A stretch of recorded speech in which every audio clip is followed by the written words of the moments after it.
जय शिवराय, जय Maharashtra public. आमचं लग्न होतं, आम्ही चाललो हनीमूनला आणि ऑटो पकडून आम्ही आता चाललो बोरेली स्टेशनला, कारण बोरेलीवरनं आमची ट्रेन आहे. आमच्यासोबत मावशी आणि काका पण येणार होते आणि ध्रुवी पण. आम्हाला ते बोरेली स्टेशनला भेटले आणि आमची बघा चंदीगडची ट्रेन आली. या ट्रेनमध्ये आता आम्ही बसणार आहे. दुपार होताच आम्ही आमचं जेवण मागवलं. जेवण करून आम्ही संध्याकाळी सगळ्यांनी कॉफी प्यायले. मग नंतर आम्ही ध्रुवीसाठी स्पेशल ब्रेड बनवलं, त्याच्यावर स्माइली काढलं. माझ्या बायकोला ट्रेनमध्ये बसून कंटाळा येत होता. ती थोडा बाहेरचा नजारा पाहत होती.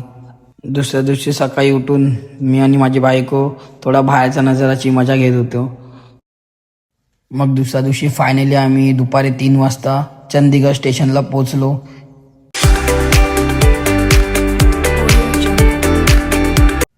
ही आमची बस होती जी आम्हाला मनालीला आमच्या हाऊसवर ड्रॉप करणार होती. बसमध्ये आम्हाला बसता कळालं की मनालीला आम्ही सकाळी 5 वाजता पोचणार आहोत. तो अजून बोर झालो आम्ही. रस्त्यामधून जाता जाता सुकना लेक लागलं, त्याचा आम्ही आस्वाद घेतला. रात्रीचं जेवण 11 वाजता करून आम्ही आमच्या हॉटेलला 3 वाजता पोचलो. ही आमची रूम होती आणि तुम्हाला दुसरा पार्ट आमच्या दुसऱ्या ब्लॉगमध्ये पाहायला मिळेल. धन्यवाद.